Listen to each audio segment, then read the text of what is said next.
Hello friends, मैं प्रियंका आर्य आप सबका आपके अपने चैनल लेट्स स्टार्ट स्टडी में बहुत बहुत स्वागत करती हूँ। जैसा कि आप सबको पता है, हमारे चैनल पे बीईओ एग्ज़ाम के लिए रिवीजन सीरीज चला जा रही है, क्योंकि आपके एग्ज़ाम में जो भी टाइम मिला इस टाइम में आपको क्या करना है, बहुत अच्छे से रिवीजन करते रहना। जब आप बार बार रिवीजन करते रहेंगे तो आपका क्या होगा, पूरा सिलेबस बहुत ही अच्छे से तैयार हो जाएगा, जिससे आप अपने एग्ज़ाम में बहुत अच्छा स्कोर कर पाएंगे। तो इसकी पहले की सीरीज में मैंने आपको मुगल वंश की स्थापना बाबर ने की थी, बाबर के बारे में, हुमायूं के बारे में, इसके अलावा दिल्ली सल्तनत के जो स्वतंत्र राजे हुए थे उन सब के बारे में पढ़ाया था। अगर अभी तक आपने उस सीरीज को नहीं देखा तो हमारे चैनल की प्लेलिस्ट में जाके उस सीरीज को देख लीजिए, क्योंकि क्या होगा, जब आप हिस्ट्री को सीक्वेंस वाइज पढ़ेंगे तो आपको ज़्यादा इजीली समझ में आएगा। आप उस सीरीज को देखिए तो हमारे चैनल को सब्सक्राइब कर लीजिए, जिससे क्या होगा कि हमारे चैनल में आने वाले हर वीडियो के रेगुलर वे पे आपको नोटिफिकेशन मिलते रहेंगे, जिससे आपका कोई भी वीडियो मिस नहीं होगा। तो चलिए, आज की सीरीज में हम सूर्यवंश के बारे में पढ़ेंगे। तो आप जैसे सूर्यवंश के, मैंने आपको बताया था कि हुमायूं क्या हो गया, जो पहला चौसा युद्ध किया। चौसा का युद्ध हुमायूं ने शेरशाह सूरी से किया। तो इस युद्ध में शेरशाह ने क्या किया था, शाह की उपाधि धारण की थी। उसके पश्चात हुमायूं इस युद्ध में पराजित हो गया, लेकिन हुमायूं को क्या हुआ था, अभी अपनी सत्ता नहीं छोड़नी पड़ी थी। उसके पश्चात हुमायूं पुनः करते बेलग्राम का युद्ध। बेलग्राम के युद्ध में क्या हुआ, हुमायूं को बुरी तरह से पराजित हो गया, उसको अपनी सत्ता छोड़ के भारत को छोड़ना पड़ा। अब जब हुमायूं चला गया तो उस टाइम पे क्या हुआ, मुगल वंश के जब चल रहा था, लेकिन उसी टाइम पे क्या हुआ, सूर्यवंश की स्थापना करते हैं कौन, शेरशाह सूरी। और आज हम इन्हीं शेरशाह सूरी के बारे में पढ़ेंगे। तो शेरशाह सूरी क्या थे, अफगान मूल के थे। अगर आपसे पूछता है शेरशाह सूरी कहाँ के थे, तो अफगान मूल के थे। शेरशाह के पिता का नाम था हसन खां। हसन खां जौनपुर राज्य के अंदर एक छोटा सा क्षेत्र था, सासाराम, वहाँ के क्या थे, जमींदार थे। और अगर आपसे कभी पूछता है शेरशाह का वास्तविक नाम क्या था, तो शेरशाह का वास्तविक नाम था फरीद खान। और ये जो फरीद खान थे, तो मोहम्मद बहार खान लोहानी क्या नौकरी करते थे। एक बार ही क्या हुआ, मोहम्मद बहार खान लोहानी के साथ शिकार करने गए, तो उन्होंने एक शिकार को क्या किया, एक शेर को एक ही बार में मार दिया। एक ही बार में मार देने के कारण क्या, वो शेर खां की उपाधि इनको दी। किसने दी, मोहम्मद बहार खान लोहानी ने इन्हें शेर खां की उपाधि थी। जैसे मैंने भी आपको बताया, चौसा के युद्ध में इन्होंने क्या किया था, शाह की उपाधि धारण की थी। अब शाह की उपाधि धारण की थी, इनको शेर खां की उपाधि बहार खान लोहानी ने दिया, तो इन्होंने क्या किया, नाम हो गया शेरशाह। और इसके बाद जब इन्होंने क्या किया, सूर्यवंश की स्थापना की, तो इनका पूरा नाम हो गया था शेरशाह सूरी। अब शेरशाह सूरी ने कब दिल्ली में सूर्यवंश की स्थापना की थी, अगर आपसे पूछते हैं, तो शेरशाह सूरी ने 1540 में दिल्ली में सूर्यवंश की स्थापना की थी। इसके अलावा शेरशाह ने बहुत अच्छे कार्य किए, जो अपनी जो शासन व्यवस्था में उससे रिलेटेड कुछ क्वेश्चन पूछ लेते। जैसे पेशावर से बंगाल तक शेरशाह ने जीटी रोड, जिसे आप क्या कहते हैं, ग्रांड ट्रंक रोड भी कहते हैं। तो कई बार इसको पूछ सकता है कि ग्रांड ट्रंक रोड का निर्माण किसने किया था, तो किसने किया था, शेरशाह सूरी ने। अगर अभी पूछते हैं क्वेश्चन कभी आपके, भारत का प्राचीनतम सड़क मार्ग कौन सा है, तो जीटी रोड को ही भारत का प्राचीनतम सड़क मार्ग कहते हैं। जीटी रोड का निर्माण किसने किया था, तो शेरशाह सूरी ने किया था। इसके अतिरिक्त शेरशाह सूरी ने क्या, पाटलिपुत्र को पटना नाम से पुनः बसाया। जैसे आपको पता है कि जब आप उसमें पढ़ रहे थे हर्यक वंश के बारे में, तो उसमें क्या हुआ था, उदयन ने क्या किया था, मगध साम्राज्य में, जैसे हर्यक वंश के बारे में पढ़े थे, नागवंश, नंदवंश के बारे में सब पढ़ा था। तब मैंने आपको बताया था कि उदयन ने क्या किया था, पाटलिपुत्र की स्थापना की थी। लेकिन उसी पाटलिपुत्र को शेरशाह क्या करते हैं, पटना नाम से पुनः बसाते हैं। तो अगर आपसे कभी पूछते हैं पटना की स्थापना किसने की थी, तो किसने की थी, शेरशाह सूरी ने। अगर वही पूछते हैं पाटलिपुत्र की स्थापना किसने की थी, पाटलिपुत्र की स्थापना की थी आपके उदयन ने। शेरशाह ने इसके अतिरिक्त क्या किया, अनाजों की कीमत निश्चित कर दी, क्योंकि क्या हो रहा था, बाजारों में काफ़ी भ्रष्टाचार हो रहा था। लोग काफ़ी जो सामान किसानों से बहुत कम दाम में खरीदते, लेकिन उसको बेचते बाजार में बहुत ऊंचे दामों पे थे। और इस बात का जब पता चला शेरशाह को, तो उसने क्या किया, अनाजों के दाम निश्चित कर लिए। और उसी निश्चित दाम में क्या होता था, अनाज की खरीद होती थी, तो एक निश्चित दाम पे अनाज को बेचा जाता था। इस तरह से आप इसे कह सकते हैं कि अलाउद्दीन खिलजी से काफ़ी प्रभावित था। जैसे आपने खिलजी वंश में पढ़ा था अलाउद्दीन खिलजी के बारे में, उसने भी क्या किया था, बाजार में क्या हुआ था, एक अधिकारी नियुक्त किया था, जिसे क्या कहते थे, सहना, जो क्या करता था, खरीद फरोख्त के निरीक्षण करता था, दामों को उसने भी नियंत्रण कर रखा था। तो आप ये कह सकते हैं कि आप कैसे क्या, अलाउद्दीन खिलजी से काफ़ी प्रभावित था। और मैं पढ़ते हैं, डाक प्रथा का प्रचलन भी शेरशाह ने किया था। कि कई बार क्या होता था, सैनिक अलग अलग दूर दूर क्षेत्रों में होते थे, तो उन तक सूचनाएं पहुंचाने के लिए शेरशाह ने डाक प्रथा का प्रचलन किया। तो आपसे पूछ सकता है कि डाक प्रथा का प्रचलन किसने किया, तो शेरशाह सूरी ने। शेरशाह सूरी किस वंश के शासक थे? तो सूर्यवंश के शासक थे। इसके अतिरिक्त शेरशाह ने रोहतासगढ़ के किले का निर्माण कराया था। तो अगर आपसे पूछते हैं कि रोहतासगढ़ के किले का निर्माण किसने कराया था, तो शेरशाह सूरी ने। और कलिंजर अभियान के दौरान शेरशाह सूरी की मृत्यु हो गई थी। और कलिंजर अभियान कब हो रहा था? 1545 में। तो अगर आपसे पूछते हैं कि 1545 में कलिंजर अभियान में शेरशाह सूरी की जब मृत्यु हुई थी, तो उस टाइम पे कौन सा शस्त्र चला रहे थे? तो उस टाइम पे शेरशाह क्या हुए थे? उक्का नामक आग्नेय शास्त्र चला रहे थे। इस चीज़ को याद रखना है, क्योंकि आपके क्वेश्चन बीईओ एग्जाम में क्या होते हैं, क्वेश्चन थोड़े से डीप पूछे जाते हैं। तो इसलिए आपसे ऐसे पूछ सकता है कि उस टाइम पे कौन सा आग्नेय शास्त्र चला रहे थे? तो उक्का नामक। ये पूछ सकते हैं कौन सा शस्त्र चला रहे थे? तो आग्नेय शास्त्र चला रहे थे। 1545 में शेरशाह सूरी की मृत्यु होगी। तो किस अभियान में हुई थी? तो कलिंजर अभियान में। अब शेरशाह सूरी का मकबरा कहाँ पे स्थित है? तो शेरशाह सूरी का मकबरा सासाराम में स्थित है। ये सासाराम वही स्थान है जहाँ पे इनके पिता क्या थे? छोटा क्षेत्र के जमींदार थे। तो इनकी इच्छा थी कि इनकी मृत्यु का जो मकबरा या कब्र बनाई जाए वो सासाराम में बनाई जाए, क्योंकि सासाराम क्या था? इनके जन्म स्थान था, इसलिए इनका शेरशाह का मकबरा सासाराम में स्थित है। अब शेरशाह की मृत्यु के पश्चात उसका पुत्र इस्लाम शाह शासक बना, लेकिन इसके शेरशाह के पश्चात जो इसके शासक आते उतने योग्य शासक नहीं हुए। और आदिल शाह सूर्यवंश का ही शासक था। तो कई बार आपसे पूछ सकते हैं कि आदिल शाह किस वंश का शासक था? तो आदिल शाह सूर्यवंश का शासक था, क्योंकि क्या होता है, आदिल शाह का जो प्रधानमंत्री था हेमू इसके पश्चात क्या होगा? अकबर से हेमू का युद्ध होगा। इसलिए कई बार पूछ सकते हैं कि आदिल शाह किस वंश का शासक था? तो आदिल शाह सूर्यवंश का शासक था। अब इसके पश्चात जब शेरशाह सूरी की मृत्यु हो जाती है, शेरशाह सूरी के पश्चात जो इसके वंश के जो शासक हुए बहुत ही दुर्बल शासक हुए, मतलब कोई बहुत योग्य शासक नहीं हुआ। शेरशाह सूरी ने जितना विस्तार किया था साम्राज्य का, उन्होंने उस विस्तार को भी नहीं संभाल पाया। आगे विस्तार करनी तो अलग बात है। इसके पश्चात क्या वो सूर्यवंश के शासक सिकंदर शाह। अब जब हुमायूं को पता चला कि इन वंश के जो शासक हो रहे हैं बहुत योग्य नहीं है, तो हुमायूं को लगा कि हम पुनः सत्ता प्राप्त कर सकते हैं, इसलिए वो पुनः बारह थे। तो सिकंदर शाह को सरहिंद के युद्ध में हुमायूं ने पराजित करके पुनः मुगल साम्राज्य की स्थापना की। तो आपसे पूछ सकते हैं हुमायूं ने पुनः मुगल साम्राज्य की स्थापना किस युद्ध में विजय प्राप्त करके की थी? तो किसके? सरहिंद के युद्ध में। सरहिंद का युद्ध किसके किसके मध्य हुआ था? तो सरहिंद का युद्ध हुमायूं व सिकंदर शाह के मध्य हुआ था। सिकंदर शाह क्या था? सूर्यवंश का अंतिम शासक था। अब चलिए हम पढ़ते हैं अकबर के बारे में, क्योंकि क्या होता है 1556 में अकबर की मृत्यु हो जाती है। जैसे मैंने आपको हुमायूं के बारे में इसके पहले की वीडियो में पूरी तरह से समझाया था, हुमायूं की शासन व्यवस्था, हुमायूं की कौन कौन सी युद्ध लड़े। अगर अभी तक आपने नहीं देखा तो उसको देख लीजिए जाके, हमारे चैनल की प्ले लिस्ट है।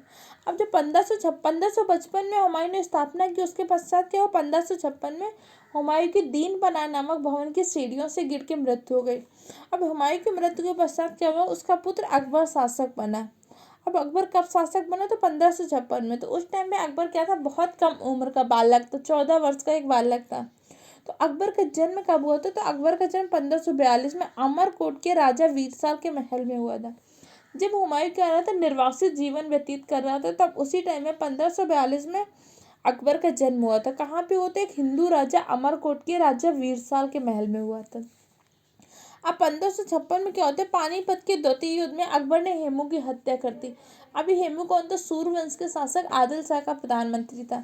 जब उसने देखा कि हुमायूं के पश्चात अकबर बहुत ही कम उम्र का था, क्योंकि अकबर उस टाइम पे बालक ही था जब हुमायूं की मृत्यु हो गई, तो अकबर हेमू ने सोचा था कि हम पुनः सत्ता स्थापित कर सकते हैं। लेकिन क्या हुआ? 1556 में पानीपत का द्वितीय युद्ध हुआ, जिसमें अकबर ने क्या किया? हेमू की हत्या कर दी। लेकिन अकबर का इस युद्ध में नेतृत्व कौन कर रहा था? बैरम खान, जो उसका संरक्षक था। इसलिए क्या हुआ? तो अकबर ने क्या किया? बैरम खान की सहायता से हेमू की हत्या कर दी। तो आपसे पूछ सकते हैं कि पानीपत का द्वितीय युद्ध कब हुआ था? तो 1556 में हुआ था। 1556 से 1560 तक बैरम खान का संरक्षक रहा था अकबर का। बैरम खान क्या रहा? अकबर का संरक्षक। और 1560 तक क्या रहा? इसके जो नेतृत्व हो रहा था मुगल शासन व्यवस्था में, क्या होता? बैरम खान का पूर्ण रूप से हस्तक्षेप हो रहा था। इसके पश्चात क्या हो जाए? 1560 के पश्चात 1562 में अकबर ने स्वयं को स्वतंत्र घोषित कर लिया। और एक बार क्या हुआ? तो बैरम खान मक्का से मदीना जा रहा था। मक्का से मदीना जाते समय रास्ते में इसकी हत्या हो जाती है, बैरम खान की। और 1576 में अकबर और महाराणा प्रताप के में हल्दी घाटी का युद्ध हुआ। ये आपसे पूछ सकते हैं कि हल्दी घाटी का युद्ध कब हुआ था? तो 1576 में। किसके किसके मध्य हुआ? तो अकबर और महाराणा प्रताप के मध्य। मान सिंह क्या था? अकबर का सेनापति था। अभी मान सिंह क्या था? जैसे आपको पता है कि राजा भारमल की पुत्री हरकाबाई से क्या हुआ था, अकबर का विवाह हुआ था। और राजा भगवान दास, जिसको क्या किया था, अकबर ने मनसबदारी प्रदान की थी। मनसबदारी प्रदान की थी किसको, भगवान दास को। भगवान दास कहाँ के थे, आमेर के राजा थे। आमेर के राजा के ही पुत्र थे मान सिंह, जो क्या था, अकबर का सेनापति था। और अकबर ने जब गुजरात में विजय कर लिया तो इस उपलक्ष्य में अकबर ने क्या किया था, बुलंद दरवाजा का निर्माण किया था। तो आपसे पूछ सकते हैं कि बुलंद दरवाजा का निर्माण अकबर ने किस विजय के उपलक्ष्य पर किया था, तो किस गुजरात विजय के उपलक्ष्य पर किया था। अकबर ने एक नीति प्रारंभ की थी, सुलह ई कुल की नीति। सुलह ई कुल की नीति क्या होती थी, ये धार्मिक सद्भावनाओं को बनाए रखने के लिए अकबर ने नीति प्रारंभ की थी। इसीलिए अकबर क्या कर रहा था, राजपूतानों से वैवाहिक संबंध या मित्रता का संबंध स्थापित कर रहा था तथा वहां पे क्या होता था, मनसबदारी प्रदान कर देता था, क्योंकि उसे लगा कि अगर पूरे भारत में अपना साम्राज्य विस्तार करना है तो हम युद्ध से पूरे भारत में नहीं जीत सकते। इसलिए उसने सुलह कुल की नीति प्रारंभ की थी। इससे अंदर क्या करना, तो राजघरानों से, राजपूतानों से वैवाहिक संबंध व मित्रता का संबंध प्रारंभ कर रहा था। जिससे क्या होता है, राजा भारमल से, आमेर के राजा भारमल से उसका क्या था, वैवाहिक संबंध हुआ था। हम पढ़ते हैं अकबर के शासन प्रशासन व्यवस्था। अकबर के शासन प्रशासन व्यवस्था से कई इंपॉर्टेंट पॉइंट होते हैं जो आपके एग्जाम में पूछे जा सकते हैं। जैसे क्या होता है, अकबर ने क्या किया था, 1526 में दास प्रथा का अंत कर दिया था। तो ये आपसे पूछ सकता है कि दास प्रथा का अंत किसने किया था। और 1563 में तीर्थ यात्रा कर समाप्त कर दिया था। जैसे पहले क्या होता था, तीर्थ यात्रा पे कर लगता था, जिसे क्या किया था, अकबर ने समाप्त कर दिया था। इसके बाद 1564 में अकबर ने जजिया कर समाप्त किया था। जिसमें मैंने आपको बताया था कि जजिया कर होता क्या था। जजिया कर क्या होता है, तो गैर इस्लामिक व्यक्ति से उसकी संपत्ति की व उसकी सुरक्षा लिया जाने वाला कर था। ये गैर इस्लामिक व्यक्ति से लिया जाता। जो व्यक्ति इस्लाम को नहीं मानता था उससे क्या ये कर लिया जाता जजिया कर, जिसको किसने समाप्त कर दिया, अकबर ने। कब समाप्त किया था, 1564 में। इसके अंदर 1565 में अकबर ने क्या किया, जबरन धर्म परिवर्तन पर रोक लगाई। अकबर ने कहा कि धर्म परिवर्तन सिर्फ वही कर सकता है, जैसे पहले क्या होता था, बहुत सारे लोग परेशान होकर या किसी के, बहुत सारे लोगों को जबरदस्ती धर्म परिवर्तन कर दिया जाता, इस्लाम धर्म उनको कबूलवा दिया जाता। इसलिए अकबर ने रोक लगाई। उन्होंने कहा कि इस्लाम धर्म या किसी भी धर्म में कोई व्यक्ति तभी ग्रहण करेगा, उसको करेगा जब तक उसकी उस धर्म में आस्था, उसके मन में सद्भावना नहीं होगी, तब तक उस धर्म को ग्रहण करने की कोई आवश्यकता नहीं। उन्होंने कहा कई बार क्या होता था, बहुत सारे हिंदुओं को जबरन धर्म परिवर्तन करा दिया था। इसलिए उसने 1565 में क्या किया, जबरन धर्म परिवर्तन पर रोक लगा दी। और 1575 में उन्होंने क्या, इबादत खाना की स्थापना की। और इबादत खाने में क्या, सभी धर्मों के लोगों को प्रवेश की अनुमति था। अब अकबर क्या करता था, स्वयं भी इबादत खाना में जाता था। तो अगर आपसे पूछते हैं इबादत खाना में किस विशेष धर्म के लिए, तो कोई भी विशेष धर्म के लिए, हिंदू भी उसी इबादत खाना में जा सकता था, मुस्लिम भी उसी इबादत खाना में जा सकता था। और इबादत खाना की स्थापना किसने करवाई थी, तो अकबर ने करवाई थी। और 1579 में अकबर ने क्या किया था, मजहर की घोषणा की। तो आपसे पूछ सकते हैं कि अकबर ने मजहर की घोषणा कब की थी, तो 1579 में। और 1582 में अकबर ने एक धर्म की स्थापना की, दीन ए इलाही। दीन ए इलाही में उसने कहा कि सभी धर्मों को जो संक्षेपण है, सार है इस धर्म में, दीन ए इलाही का। कई बार आपसे पूछ सकते हैं दीन इलाही का प्रमुख कौन था, या दीन इलाही का पुरोहित कौन था, तो अबुल फजल था। कौन था, अबुल फजल। दीन इलाही को स्वीकार करने वाला प्रथम हिंदू बीरबल था। जिससे आपको पता है कि बीरबल क्या था, अकबर का प्रमुख दरबारी था। इसने सर्वप्रथम दीन इलाही को स्वीकार किया था। तो कई बार आपके एग्जाम में पूछ सकते हैं कि बीरबल का वास्तविक नाम क्या था। तो बीरबल का वास्तविक नाम था महेश दास। और अकबर ने क्या किया था, मनसबदारी प्रथा का प्रारंभ किया था। जैसे मैंने अभी आपको बताया था, अकबर ने क्या किया था, आमेर के राजा भगवान दास को मनसबदारी प्रदान की थी। मनसबदारी का तात्पर्य क्या होता था, जैसे कोई भी राजा से क्या करते थे, मित्रता का संबंध प्रारंभ करते, या कई बार राजा युद्ध में हार जाते थे तो उनसे क्या करते थे, आप हमारे मनसब बन जाइए। उसको इतने राज्य दे देते, मतलब राज्य इतने संगठन दे देते कि यहाँ पे आप देख रेख शासन व्यवस्था आप चलाइए, लेकिन कानून हमारा चलेगा, कानून हमारा चलेगा। तथा इससे कुछ एक भाग निश्चित कर देता था कि इतनी लगान, इतना कर हमें दिया जाएगा। ये क्या थी, मनसबदारी व्यवस्था थी। और अकबर ने 1580 में क्या किया, भू राजस्व की एक नई व्यवस्था, आईना ए दहसाला प्रारंभ की। भू राजस्व में सुधार का श्रेय जाता है अकबर के एक दरबारी थे, टोडरमल। टोडरमल क्या थे, अकबर के एक प्रमुख दरबारी थे, जिन्होंने क्या किया, भू राजस्व के क्षेत्र में बहुत बड़े सुधार किए थे। तो आपसे पूछ सकते हैं कि आईने देसाला पद्धति का प्रारंभ किसने किया था, अकबर ने। लेकिन अकबर ने किसकी देखरेख में किया था, अकबर ने क्योंकि आदेश दिया था, इसकी देखरेख इसकी सब किया था किसने, टोडरमल ने। अकबर के दरबार में प्रमुख 9 रत्न रहते, तो कई बार आपके इनसे नाम पूछ सकते। जैसे पहले अबुल फजल थे, टोडरमल, फैजी, बीरबल, तानसेन, मुल्ला दो प्याचा, अब्दुल रहीम खाने खान, हकीम हुकाम, मान सिंह, ये क्या थे, अकबर के दरबार के 9 रत्न थे। जैसे अबुल फजल मैंने आपको बताया दीन इलाही धर्म का प्रमुख पुरोहित था। टोडरमल, इन्होंने भू राजस्व व्यवस्था में आमूलचूल परिवर्तन किए थे। बीरबल का जैसे वास्तविक नाम था महसदास। तानसेन क्या थे, इनके दरबार के प्रसिद्ध गायक थे। इनको इन्होंने एक उपाधि भी दी थी, कंठावरण बाड़ी विलास की उपाधि दी थी। मुल्ला दो प्याजा था। अब्दुल रहीम खाने क्या था, बैरम खान था। जो बैरम खान क्या था, उसका संरक्षक था। बैरम खान क्या था, अकबर का संरक्षक था। तो बैरम खान का एक पुत्र था अब्दुल रहीम खाने खाना। तो जब बैरम खान की मृत्यु हो गई तो इसके पश्चात अकबर ने क्या किया था, बैरम खान की विधवा सलीमा बेगम से निकाह कर लिया था। तो उनसे एक पुत्र था अब्दुल रहीम खाने खाना। इसको खाने खाना की उपाधि दी थी अकबर ने। तो आपसे पूछ सकते हैं अब्दुल रहीम को खाने खाना की उपाधि किसने दी थी, अकबर ने दी थी।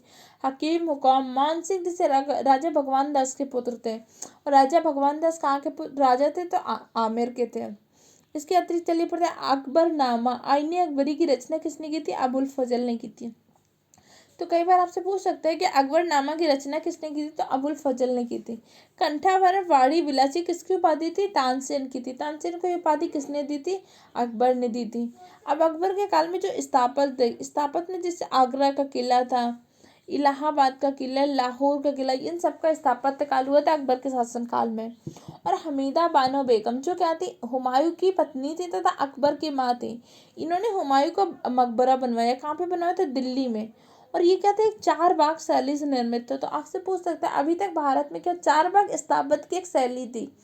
अभी तक क्या होता है, भारत में किसी भी चीज़ का निर्माण 4 बाग शैली से नहीं होता। तो भारत में निर्मित पहला मकबरा था जो 4 बाग शैली से निर्मित था। तो आपसे पूछ सकते हैं कि 4 बाग शैली से निर्मित पता है मकबरा कहाँ पे स्थित है, तो कहाँ पे, दिल्ली में। किसका मकबरा था, तो हुमायूं का मकबरा था। इसका निर्माण किसने कराया था, तो इसका निर्माण किया था हमीदा बानो बेगम ने। और हुमायूं के मकबरा को ताजमहल का पूर्वगामी भी कहा जाता है। कई बार आपसे पूछ सकते हैं कि ताजमहल का पूर्वगामी किसको कहते हैं, तो हुमायूं को मकबरा कहते हैं। और अकबर के दरबार के कुछ प्रमुख चित्रकार थे। कई बार आपसे नाम पूछ सकते, जैसे दसवंत वसावन, ये अकबर के दरबार के प्रमुख चित्रकार थे। दसवंत ने क्या किया था, महाभारत की चित्रित पांडुलिपि की रचना की थी। किस नाम से, रजनामा नाम से। रजनामा नाम से क्या होता, महाभारत की चित्रित पांडुलिपि की रचना की थी। अब चित्रित पांडुलिपि का तात्पर्य क्या होता है, जैसे महाभारत एक पुस्तक थी तो उसका क्या किया उन्होंने, चित्र बना बना के वर्णन किया। इसको कहते हैं चित्रित पांडुलिपि। और रजनामा नाम से, तो रजनामा का शाब्दिक अर्थ क्या होता है, इसका शाब्दिक अर्थ है युद्धों की पुस्तक। क्योंकि महाभारत में युद्ध का उल्लेख है, कौरव पांडवों के मध्य युद्ध का उल्लेख था। तो इसलिए इन्होंने क्या किया, दसवंत ने महाभारत की चित्रित पांडुलिपि की रचना की थी। किस नाम से की थी, तो रजनामा नाम से। इसको याद रखना। अब अकबर की मृत्यु के पश्चात उसका पुत्र जहांगीर शासक बनता है। अब जहांगीर क्या होते हैं, बादशाह गाजी की उपाधि धारण करके गद्दी पर बैठते हैं। तो आपसे पूछ सकते हैं कि जहांगीर जब शासक बना तो उसने कौन सी उपाधि धारण की थी, तो कौन सी की थी, गाजी की उपाधि धारण की थी। जहांगीर का वास्तविक नाम क्या था, जहांगीर का वास्तविक नाम था सलीम। अकबर ने क्या किया था, अपने पुत्र का नाम सलीम शेख सलीम चिश्ती के नाम पे ही सलीम रखा था। जहांगीर का जन्म 30 अगस्त 1559 में हुआ था। तो जहांगीर क्या हुआ था, न्याय की जंजीर के लिए प्रसिद्ध हुआ। जहांगीर ने क्या किया था, अपने शासनकाल में आगरा के किले के शाह बुर्ज और यमुना तट पर स्थित खंबे में न्याय की जंजीर लगवाई थी। ये क्या थी, सोने से निर्मित थी। जहांगीर के क्या थे, 5 पुत्र। तो जहांगीर के सबसे बड़ा पुत्र था खुसरो। खुसरो ने क्या किया था, 1616 में अपने पिता के विरुद्ध ही विद्रोह कर दिया था। अब जब खुसरो ने विद्रोह कर दिया तो खुसरो की सहायता की थी सिखों के 5वें गुरु अर्जुन देव ने। अब अर्जुन देव ने जब इसकी खुसरो की सहायता की तो जहांगीर ने क्या किया, अपने पुत्र खुसरो को जेल में डाल दिया था। अर्जुन देव की क्या की थी, हत्या करवा दी, इनको फांसी की सजा दे दी। तो कई बार आपसे ऐसे पूछते हैं, सिखों के 5वें गुरु अर्जुन देव को फांसी किसने दी थी, तो जहांगीर ने दी थी। किस कारण दी थी, खुसरो की सहायता करने का। क्योंकि खुसरो ने क्या किया था, अपने पिता के विरुद्ध 16 से 16 में क्या किया था, विद्रोह कर दिया था। अब खुर्रम के नेतृत्व में मेवाड़ से संधि हुई थी। अब जैसे आप पढ़ रहे थे कि अकबर के शासनकाल में क्या हुआ था, मेवाड़ से युद्ध हुआ था महाराणा प्रताप से। लेकिन अकबर कभी भी मेवाड़ को जीत नहीं पाया था। लेकिन जब मेवाड़ में क्या हुआ, उसकी मृत्यु होगी महाराणा प्रताप के पास। तो उसके पश्चात क्या हुआ, खुर्रम के नेतृत्व में महाराणा प्रताप के पुत्र से क्या हुई थी, मेवाड़ की संधि हुई थी। और इन्होंने क्या किया था, मेवाड़ को भी मनसब प्रदान किया था। अब इसके पश्चात इन्होंने जहांगीर ने खुर्रम को शाहजहाँ की उपाधि प्रदान की थी। जैसे आप आगे शाहजहाँ के पढ़ेंगे तो शाहजहाँ का वास्तविक नाम क्या था, खुर्रम था। अब इन्होंने इसे शाहजहाँ की उपाधि क्यों प्रदान की थी, अहमदनगर, बीजापुर, गोलकोंडा के सम्मिलित सेनाओं को पराजित करने के कारण खुर्रम ने क्या किया था, अहमदनगर, बीजापुर और गोलकोंडा के सम्मिलित सेना ने जब इन पर आक्रमण किया तो खुर्रम ने उनको पराजित कर दिया। इससे प्रसन्न होकर जहांगीर ने इसको शाहजहाँ की उपाधि प्रदान की थी। जहांगीर की पत्नियों के रूप में मानबाई, जगत गोसाई व नूरजहां के नाम का उल्लेख आता है। कहते हैं कि मानबाई ने आत्महत्या कर ली। तो एक बार इतिहास में उल्लेख है कि इनकी पत्नी मानबाई ने क्या किया था, आत्महत्या कर ली थी। अब चलिए हम पढ़ते हैं नूरजहां के बारे में। नूरजहां क्या था, शेर अफगान की विधवा और मिर्जा ग्यास बेग की पुत्री थी। नूरजहां जो थी शेर अफगान की विधवा थी। शेर अफगान का वास्तविक नाम क्या था, अली कुली खां। ये जब अली कुली खां की मृत्यु हो गई तो नूरजहां का क्या हुआ था, अकबर की विधवा बेगम थी जो सलीमा बेगम के सेवाकार में लगी थी। तो एक बार इसने जहांगीर ने क्या किया, इसको नौरोज उत्सव में देखा था। तो इसकी सुंदरता से मंत्रमुग्ध होकर जहांगीर ने इससे विवाह कर लिया था। तो पूछ सकते हैं कि नूरजहां किसकी विधवा थी, तो किसकी थी, शेर अफगान की। और शेर अफगान और नूरजहां की एक पुत्री थी लाडली बेगम। लाडली बेगम का विवाह क्या हो जाएगा, शहरयार से हो जाएगा। शहरयार जो कि जहांगीर का ही पुत्र था। और इसके नूरजहां के पिता का क्या नाम था, मिर्जा ग्यास बेग। और इसकी माँ का क्या नाम था, असमत बेगम। असमत बेगम ने गुलाब से क्या हुआ, इत्र बनाने की कला का आविष्कार किया था। तो आपसे पूछ सकते हैं कि इत्र बनाने की कला का आविष्कार किसने किया था, तो असमत बेगम ने किया था। नूरजहां का वास्तविक नाम क्या था, कई बार आपसे पूछ सकते हो। नूरजहां का वास्तविक नाम था मेहरुन्निसा।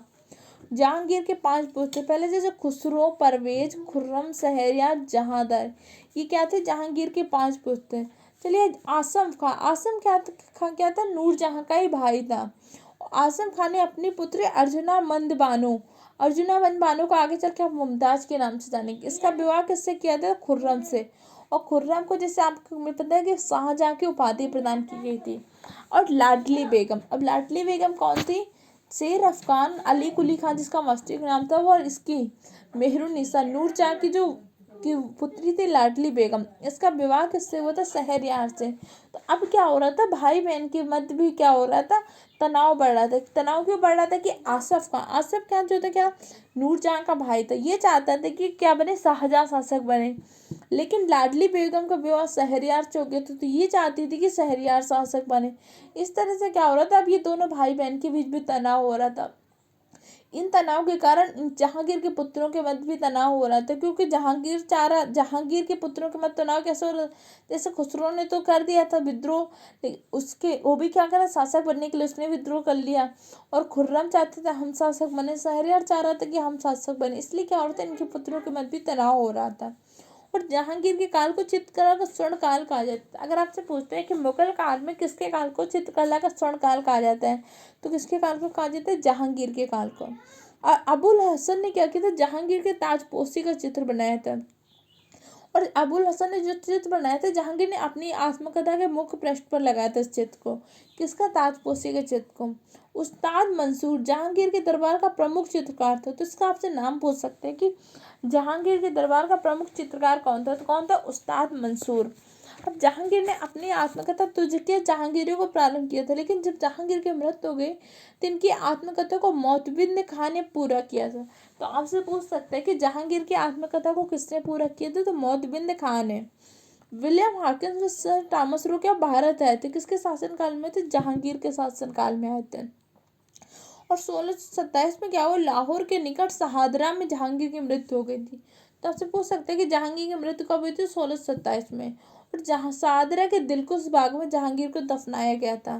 शहादरा में मृत्यु हो गई तो वहाँ पे एक बाग था, दिलकुश बाग। दिलकुश बाग में क्या हुआ, जहांगीर को दफना दिया गया था। अब हम पढ़ते हैं शाहजहाँ के बारे में। शाहजहाँ का वास्तविक नाम क्या था, खुर्रम था। और शाहजहाँ किसका दामाद था, अगर आपसे कभी पूछते हैं तो शाहजहाँ जैसे आसफ खां का, क्योंकि आपको अभी मैंने बताया कि नूरजहां का जो भाई था आसफ खां का ने अपनी पुत्री अर्जुनामंद बानो का विवाह किससे किया था, शाहजहाँ से कर दिया था। अब जहांगीर की मृत्यु के पश्चात उसका पुत्र शाहजहाँ शासक बन गया। शाहजहाँ का वास्तविक नाम क्या था, खुर्रम था। शाहजहाँ ने क्या किया, अर्जुनाबंद बानो जिसे आप मुमताज के नाम से भी जाने, इसको क्या कहते हैं, मलिका जमानी की उपाधि प्रदान की थी। शाहजहाँ के 4 पुत्र थे, दारा शिकोह, औरंगजेब, मुराद, शुजा।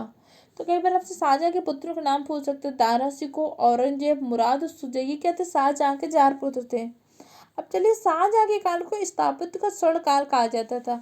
जैसे क्या हुआ था, जहांगीर के काल को क्या कहते थे? चित्रकला का स्वर्ण काल कहते थे। इसी तरह शाहजहाँ के काल को स्थापत्य का स्वर्ण काल कहा जाता था। और बादल खां के नेतृत्व में शाहजहाँ ने क्या किया था? मयूर सिंहासन का निर्माण कराया था। तो आपसे पूछ सकते हैं कि मयूर सिंहासन का निर्माण किसने करा? तो शाहजहाँ ने। इसमें मुख्य कलाकार कौन थे? तो कौन थे? बादल खां। और इसके अतिरिक्त शाहजहाँ ने मोती मस्जिद और जामा मस्जिद का भी निर्माण कराया, और ताजमहल का निर्माण भी कराया था शाहजहाँ ने। तो अगर आपसे कभी पूछते हैं ताजमहल का निर्माण करने में प्रमुख उस्ताद या मुख्य कलाकार कौन थे? तो अहमद लाहौरी। कौन था? अहमद लाहौरी। और शाहजहाँ के पुत्रों का मध्य क्या हुआ? उत्तराधिकार का युद्ध हुआ था, जिसमें एक प्रमुख युद्ध धर्मद का युद्ध। तो कई बार आपसे पूछ सकता है कि शाहजहाँ के पुत्रों के मध्य उत्तराधिकार का युद्ध हुआ, ये उनके नाम पूछ सकता है। तो कौन सा धर्मद का युद्ध सर्वाधिक प्रथम? इनके मध्य 4 उत्तराधिकार युद्ध हुए थे, जिसमें धर्मद का युद्ध सर्वाधिक प्रथम है। इन युद्धों में क्या हुआ था? औरंगजेब विजयी हुआ था। और औरंगजेब ने क्या किया? अपने पिता शाहजहाँ को आगरा व दिल्ली में कब्जा खुद कर लिया था, अपने पिता शाहजहाँ को कैद में डाल दिया था। इसके पश्चात 1666 में क्या हो गई? शाहजहाँ की मृत्यु हो गई। अब हम चलिए पढ़ते हैं औरंगजेब के बारे में। औरंगजेब का वास्तविक नाम था आलमगीर। तो आपसे पूछ सकते हैं कि औरंगजेब का वास्तविक नाम क्या था? आलमगीर था। औरंगजेब ने जब 1659 में क्या किया था? अपने पिता को ही कारागार में डाल दिया, तो उसी टाइम ये गद्दी पर बैठ गया था। औरंगजेब का निकाह हुआ था रबिया दुरानी से, जो क्या थी? फारस की रहने वाली थी। तो एक बार पूछा जा चुका है, रबिया दुरानी कहाँ की निवासी थी? रबिया दुरानी फारस की निवासी थी। औरंगजेब की कुछ उपाधियां थी, जैसे शाही दरवेश, क्योंकि औरंगजेब का रहन सहन जो था बहुत सादा था। जिंदा पीर, ये सब किसकी उपाधि थी? औरंगजेब थी। लेकिन औरंगजेब क्या था? बहुत ही कट्टर शासक हुआ था। औरंगजेब ने क्या किया? नौरोज उत्सव, झरोखा दर्शन, वो तुलादान को समाप्त कर दिया था। जैसे तुलादान का प्रारंभ किसके शासनकाल में होता है? अकबर के शासनकाल में। इन सबको किसने समाप्त कर दिया? औरंगजेब ने। इसके अतिरिक्त औरंगजेब ने जजिया कर व तीर्थ यात्रा कर को पुनः प्रारंभ कर दिया। जैसे अकबर ने क्या किया था? धार्मिक सहिष्णुता की नीति प्रारंभ की थी। वो क्या करता था? हिंदू तथा मुस्लिम दोनों को समान भावना से देखता था। लेकिन औरंगजेब क्या हो गया? अकबर के द्वारा चलाए गए कार्यों को अधिकतर खत्म कर रहा था। जैसे उसने जंजिया कर को भी पुनः प्रारंभ कर दिया, तीर्थ यात्रा कर भी पुनः प्रारंभ कर दिया। जैसे अकबर ने क्या किया था? जजिया कर, तीर्थ यात्रा कर, दास प्रथा, इन सब का अंत कर दिया था। औरंगजेब ने इन सबको प्रारंभ कर दिया। औरंगजेब ने इसके अतिरिक्त स्त्रियों के मजार जाने पर भी प्रतिबंध लगा दिया। तो आपसे पूछ सकते हैं कौन से मुगल सम्राट ने स्त्रियों के मजार जाने पर प्रतिबंध लगाया था? तो किसने? औरंगजेब ने।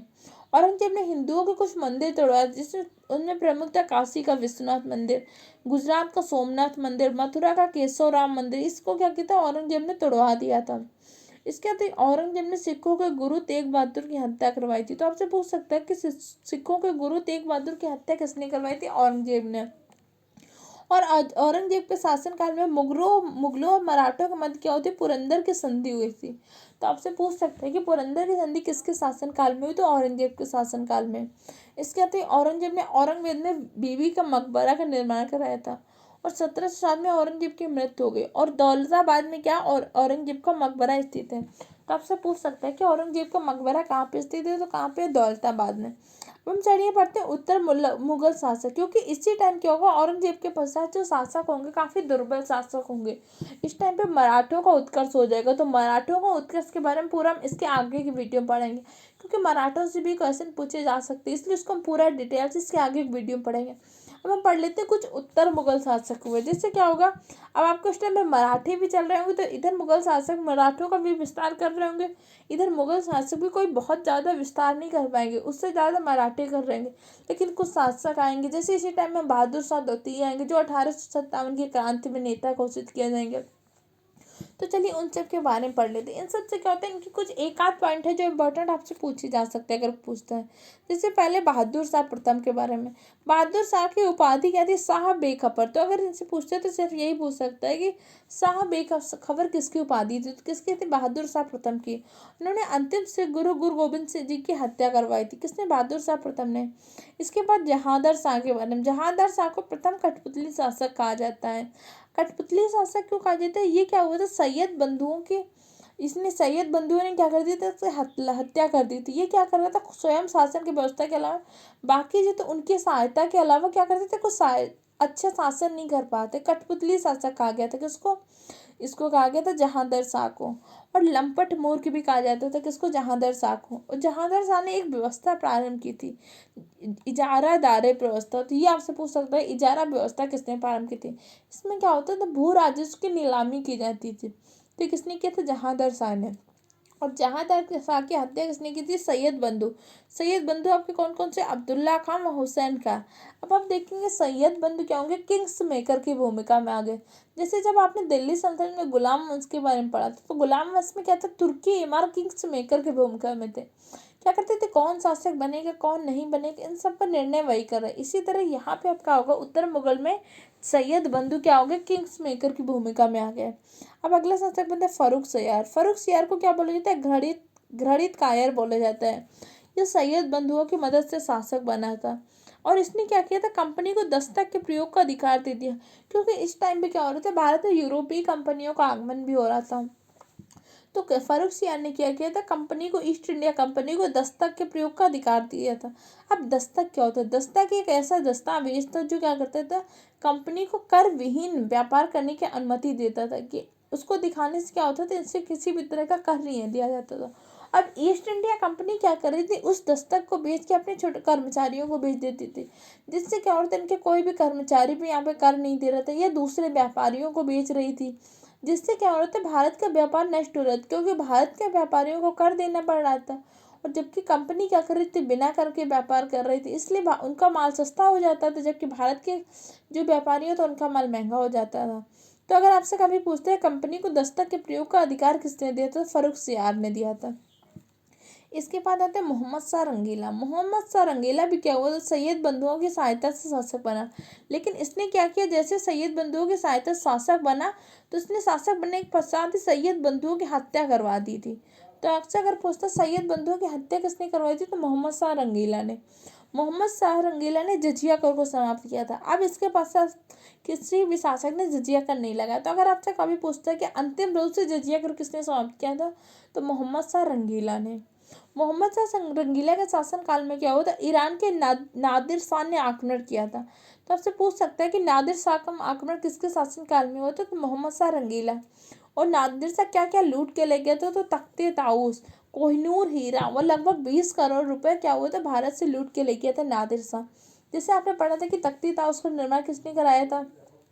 और कोहिनूर हीरा जब मैंने आपको दक्षिण भारत के राज्यों से पढ़ाया तो मैंने आपको बताया था वारंगल के राज्यों से कोहिनूर हीरा प्राप्त हुआ। तो इन सबको कौन लूट के ले गया था, नादिर शाह। नादिर शाह कहाँ का निवासी था, ईरान का। और नादिर शाह ने कब आक्रमण किया था, तो 1739 में किया था। अब चलिए पढ़ते हैं इसके बाद शाह आलम द्वितीय। शाह आलम द्वितीय का वास्तविक नाम क्या था, अली गौहर था। अगर आपसे कभी पूछता है शाह आलम द्वितीय का वास्तविक नाम क्या था, अली गौहर था। शाह आलम द्वितीय को पानीपत का तीसरा युद्ध इनके शासन काल में हुआ था। पानीपत का तीसरा युद्ध किसके शासन काल में हुआ, तो शाह आलम द्वितीय के। और किसके किसके मध्य हुआ था, अगर पूछते तो मराठा व अहमद शाह अब्दाली के मध्य। इसके अंदर इन्हें बिना ताज का बादशाह भी कहा जाता है। और प्रथम ब्रिटिश पेंशनर थे, मतलब प्रथम ऐसा शासक क्या हुआ था जो ब्रिटिश पेंशन के अधीन हो गया था। क्योंकि जब कंपनी अपना विस्तार कर रही थी तो उसने क्या किया था, बहुत से शासकों को पेंशन देना शुरू कर दिया था। उसने कहा कि कंपनी ने क्या कर रही थी कि अब शासन व्यवस्था हम संभालेंगे, आप पेंशन लेके आराम करो। और इसी में इन्होंने क्या किया था, पेंशन लेना स्वीकार किया था। इसका सब हम विस्तार से पढ़ेंगे ईस्ट इंडिया कंपनी के बारे में जब पढ़ेंगे। इसके आते हैं अकबर द्वितीय। अकबर द्वितीय से इससे एक ही पॉइंट पूछा जाता है, इन्होंने क्या किया था, राजा राम मोहन राय को अपनी पेंशन बढ़वाने के लिए क्या किया था, लंदन भेजा था। और जब वहाँ से वापस आए तो इन्होंने क्या किया था, राजा की उपाधि प्रदान की थी। किसको, राम मोहन राय को। पहले इनका पूरा नाम क्या होता था, राम मोहन राय। और अकबर द्वितीय ने क्या किया, इन्हें राजा की उपाधि प्रदान की, तो इसलिए इनका नाम हो जाता है राजा राम मोहन राय। तो अगर आपसे कभी पूछता है राजा राम मोहन राय को राजा की उपाधि किसने दी थी, किसने दी थी, अकबर द्वितीय ने। पढ़ते बहादुर शाह जफर द्वितीय। बहादुर शाह जफर द्वितीय को क्या होता है, 1857 की क्रांति का नेता घोषित किया जाता है। और ये क्या करते हैं, जफर नाम से कविताएं लिखते थे। जब हम 1857 की क्रांति पढ़ेंगे तो हम बहादुर शाह जफर द्वितीय के बारे में पूरा डिटेल से पढ़ेंगे। चलिए इस तरह से इस सीरीज में हमने मुगल शासन व्यवस्था तथा उत्तर मुगल शासक के बारे में पढ़ा। इस पूरे वीडियो को देख के आप इसके नोट्स बना लीजिए, क्योंकि इसमें हम क्या कर रहे हैं, सिर्फ उन्हीं टॉपिक के इंपॉर्टेंट पॉइंट को ही डिस्कस कर रहे हैं जो आपके एग्जाम में इस तरह से क्वेश्चन पूछे गए या पूछे जाने की संभावना है। इसलिए ये सीरीज आपके एग्जाम में बहुत हेल्पफुल होगी। इससे पहले की सीरीज अगर हमने एंशियंट हिस्ट्री, मिडवल हिस्ट्री, इन सबको पूरा पढ़ाया है डिटेल से, बहुत अच्छे से हर टॉपिक के इंपॉर्टेंट पॉइंट को आपको डिटेल से समझाया है। अगर अभी तक आपने वो सारी सीरीज नहीं देखी तो हमारे चैनल की प्लेलिस्ट में जाइए, वहाँ जाकर BEO रिवीजन क्रैश कोर्स के नाम से प्लेलिस्ट बनी, उन सब से प्लेलिस्ट को देख लीजिए। तथा हमने साइंस और बायोलॉजी की भी रिवीजन सीरीज आप सबको दी जा चुकी है। इन सारी सीरीज को रेगुलर वे पे देखते रहिए तथा हमारे चैनल को सब्सक्राइब करें, वीडियो को लाइक करें और अपने दूसरे फ्रेंड के साथ भी शेयर करें। Okay friend, thank you for the watching the video.